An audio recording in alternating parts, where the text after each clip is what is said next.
BNP স্থায়ী কমিটির সদস্য আমির খসরু মাহমুদ চৌধুরী যেমনটি বলেছেন যে দেশকে সঠিক পথে রাখতে হলে ডিসেম্বরের মধ্যে নির্বাচন প্রত্যাশা রাখছেন তিনি।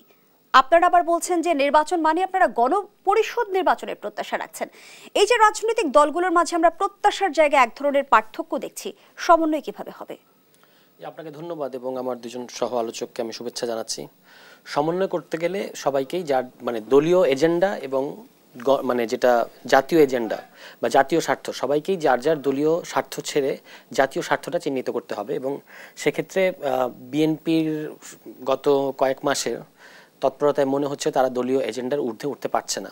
যেমন তারা তাদের আরেকজন, আপনি তো একজনকে উদ্ধৃত করলেন, আরও একজন খুবই গুরুত্বপূর্ণ নেতা মির্জা আব্বাস, তিনি কিন্তু সাম্প্রতিক সময় বলেছেন যে আমরা ওদের হাতের পানি খাবো না, এরকম টাইপের, আমরা ওদের হাতের সংস্কার আমরা সংসদে গেলে এগুলো সব বাতিল করে দেবো। তো এই কথার মধ্যে দুটো জিনিস খুব পরিষ্কার প্রকাশ পেল। এক নম্বর হচ্ছে যে তারা সংসদে আগামীতে যাবে এই ব্যাপারে তারা মোটামুটি নিশ্চিত, কারণ এখনো তো ভোট হয় না। আপনি তো সর্বোচ্চ নিশ্চিত মানুষও ভোটের আগে বলতে পারবে না যে আমরাই যাব।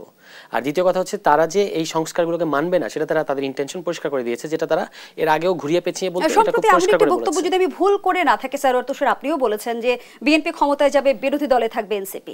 না, এটা খুবই আমাকে ভুলভাবে উদ্ধৃত করা হয়েছে। যে আলোচনার মধ্যে ওটা করা হয়েছে সেখানে শুধু একটা মিডিয়া হাউসের প্রতিনিধি উপস্থিত ছিলেন, উনি একটা ভুল করেছেন এবং পরবর্তী সকল মিডিয়া তারা অত্যন্ত মজা পেয়েছে, যেটা আমি বুঝতে পেরেছি, কারণ তারা 3 দিন যাবত লাগাতার ওই ভুল নিউজটা কপি পেস্ট করেছে। এটা একটা মারাত্মক অপসাংবাদিকতা তারা করেছে।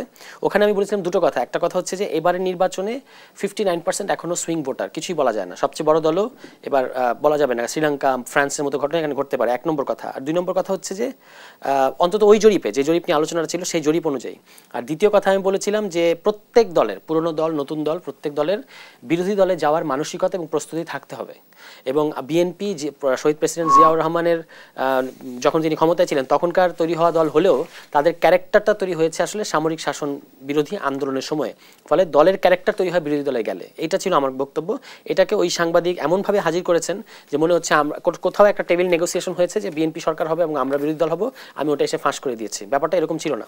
যাই হোক, যেটা বলছিলেন যে শেষ পর্যন্ত আমাদেরকে পদ্ধতিটা প্রতি জোর দিতে হবে যে সংস্কারের যে সমস্ত বিষয়ে ঐক্যমত্য হবে, কারণ ঐক্যমত্য কমিশন কাজ করছে, সেগুলোর মধ্যে কোন সংস্কারটা আমরা কিভাবে করব। তো সেখানে আমরা আজকে দেখেছি যে তারা সিদ্ধান্ত নিয়েছেন যে সকল সংস্কার, যেটা আমরা আগে বলেছি যে সকল সংস্কারের সাথে সংবিধান সম্পর্কিত না, সেই সংস্কারগুলো অধ্যাদেশ জারির মাধ্যমে এই সরকারই করতে পারবে কিংবা প্রশাসনিক ব্যবস্থার মাধ্যমে এই সরকার করতে পারবে। আর যে সকল সংস্কারের সাথে সংবিধান সম্পর্কিত, আপনাকে তো সংবিধানের মৌলিক ক্ষমতা কাঠামোর বদল ঘটাতে হবে, যেটা এবারের গণঅভ্যুত্থানের পরে একটা প্রধান এজেন্ডায় পরিণত হয়েছে। এবং শুধু এটা একটা নির্বাচিত সংসদ করে ফেলবে ব্যাপারটা এরকম না। নির্বাচিত সংসদে এভাবে সংবিধান পরিবর্তন করা যায় না। নির্বাচিত সংসদ বিদ্যমান সংবিধানের অধীনে আইন প্রণয়ন করে।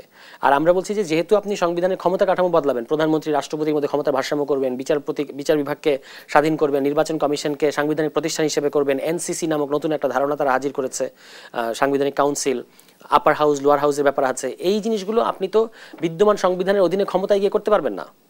আপনাকে করতে হবে যে এখন যে জুলাই চার্টার হচ্ছে, এই জুলাই চার্টারের ভিত্তিতে গণপরিষদ নির্বাচন, যেটা এবং খুব সিম্পল ব্যাপার, যদি আপনি সংসদ নির্বাচন বোঝেন তাহলে আপনাকে গণপরিষদ নির্বাচনও বুঝতে হবে। যারা আমাদেরকে বলছে যে গণপরিষদ নির্বাচনের মধ্য দিয়ে এরা আসলে গণপরিষদের দাবির মধ্য দিয়ে ওরা আসলে নির্বাচনের দাবিকে পেছাতে চাইছে, আমরা তাদের রাজনৈতিক প্রজ্ঞাকে শ্রদ্ধা জানাই। কিন্তু ব্যাপারটা হচ্ছে যে গণপরিষদ নির্বাচন একটা নির্বাচন এবং এটা একটা জাতীয় নির্বাচন।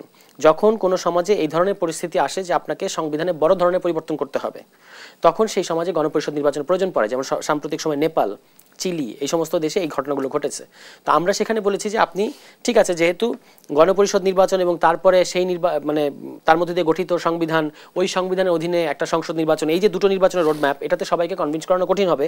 আপনি একটা নির্বাচন করেন যার মধ্যে দিয়ে যারা নির্বাচিত হবে তারা প্রথমে গণপরিষদ গঠন করবে এবং একটা নির্দিষ্ট মেয়াদের পরে 6 মাস কি 240 দিন 250 দিন যাই হোক, এর মধ্যে দিয়ে তো আপনার সংবিধান প্রণয়ন করা শেষ হয়ে যাবে। তারপর গণভোটের মধ্যে দিয়ে আপনি সংবিধানটা অনুমোদন করবেন এবং তারপরে ওই নির্বাচিত বডি সংসদে পরিণত হবে, বাকি মেয়াদ তারা সংসদ হিসেবে কাজ করবে। এইটা না বোঝার মতো কোনো ব্যাপার নাই।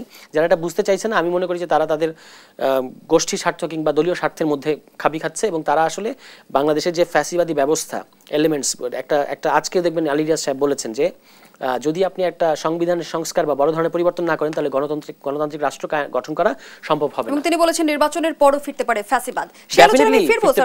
ধন্যবাদ জানাচ্ছি আপনাকে।